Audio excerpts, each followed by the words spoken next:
All right, break in your homework. It's time for mine. Scooch. Take a break, or just listen. So, tonight we're reading chapters 3 and 4 in Charlie and the Chocolate Factory. Let's see where we left off. I think chapters 1 and 2 are mostly introducing us to the family, and now we are going to read chapter 3, Mr. Wonka and the Indian Prince.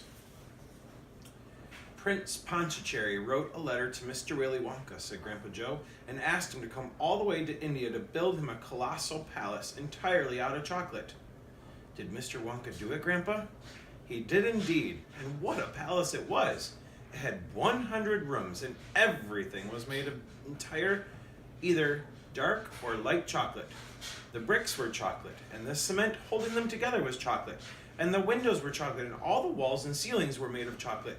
So were the carpets, and the pictures, and the furniture, and the beds, and when you turned on the taps in the bathroom, hot chocolate came pouring out. When it was all finished, Mr. Wonka said to Prince Pondicherry, "I warn you, though, it won't last very long, so you better start eating it right away." "Nonsense!" shouted the prince. "I'm not going to eat my palace. I'm not even going to nibble the staircase or lick the walls. I'm going to live in it." And Mr. Wonka was right, of course, because soon after this, there came a very hot day with a boiling sun, and the whole palace began to melt. And then it sank slowly to the ground, and the crazy prince, who was dozing in the living room at the time, woke up to find himself swimming around in a huge, brown, sticky lake of chocolate. Little Charlie sat very still on the edge of the bed, staring at his grandfather. Charlie's face was bright, and his eyes were stretched so wide you could see the whites all around. "Is all this really true?" he asked. "Or are you pulling my leg?" "It's true!" cried all four of the old people at once. "Of course it's true. Ask anyone you'd like." "And I'll tell you something else that's true," said Grandpa Joe, and now he leaned closer to Charlie and lowered his voice to a soft, secret whisper. "Nobody ever comes out." "Out of where?" asked Charlie. "And nobody ever goes in." "In where?" cried Charlie. "Wonka's factory, of course." "Grandpa, what do you mean?" "I mean workers, Charlie." "Workers?" "All factories," said Grandpa Joe, "have workers streaming in and out of the gates in the mornings and evenings, except Wonka's. Have you ever seen a single person going into that place or coming out?" Little Charlie looked slowly around at each of the four old faces, one after the other, and they all looked back at him. They were friendly, smiling faces, but they were also quite serious. There was no sign of joking or leg pulling on any of them. "Well, have you?" asked Grandpa Joe. I really don't know, Grandpa," Charlie stammered. "Whenever I walk past the factory, the gates seem to be closed." "Exactly," said Grandpa Joe. "But there must be people working there." "Not people, Charlie.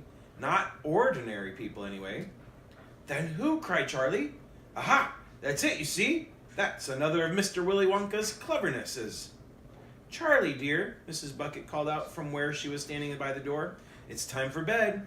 That's enough for tonight." "But, Mother, I must—" "Tomorrow, my darling."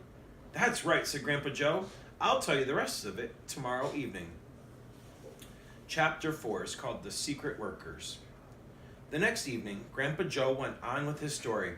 "You see, Charlie," he said, "not so very long ago, there used to be thousands of people working in Mr. Willy Wonka's factory.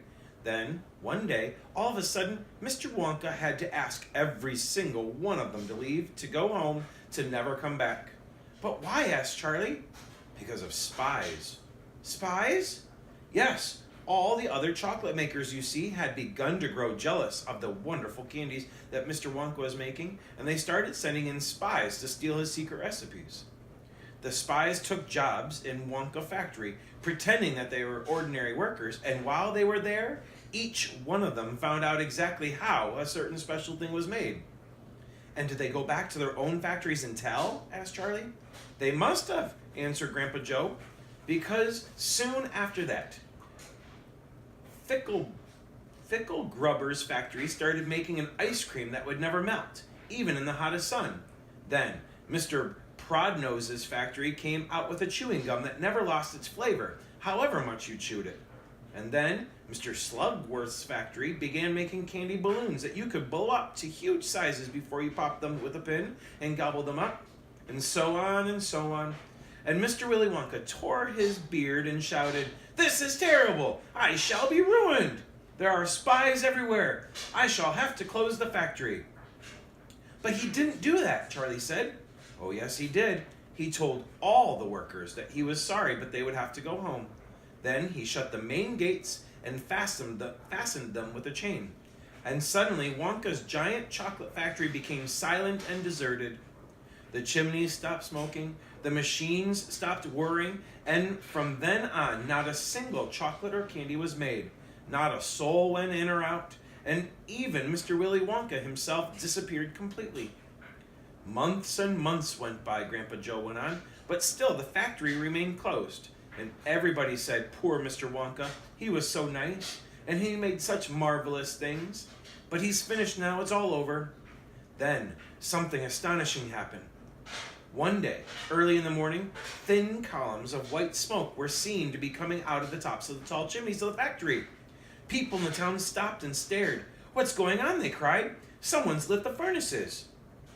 Mr. Wonka must be opening up again. They ran to the gates expecting to see them wide open and Mr. Wonka standing there to welcome his workers back. But no, the great iron gates were still locked and chained as securely as ever, and Mr. Wonka was nowhere to be seen. "But the factory is working," the people shouted. "Listen, you can hear the machines. They're all whirring again, and you can smell the smell of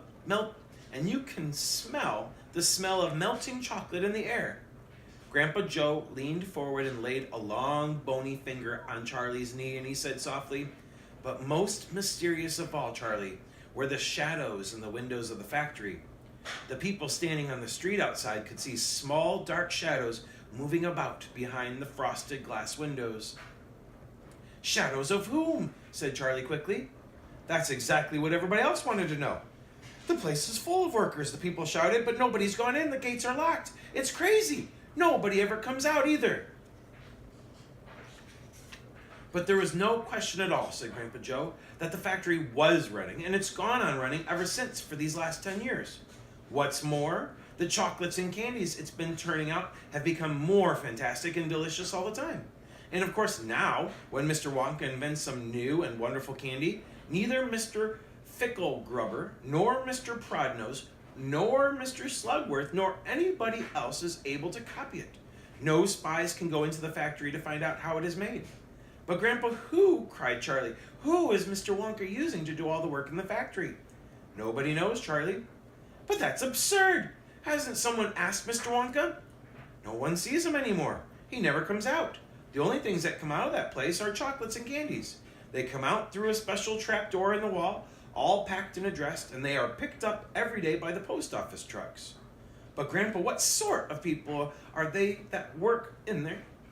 "My dear boy," said Grandpa Joe, "that is one of the great mysteries of the chocolate-making world. We know only one thing about them. They are very small. They're the faint shadows that sometimes appear behind the windows, especially late at night when the lights are on, of those tiny people no taller than my knee." "There aren't any such people," Charlie said. Just then, Mr. Bucket, Charlie's father, came into the room. He was home from the toothpaste factory, and he was waving an evening newspaper rather excitedly. "Have you heard the news?" he cried. He held up the paper so that they could see the huge headline.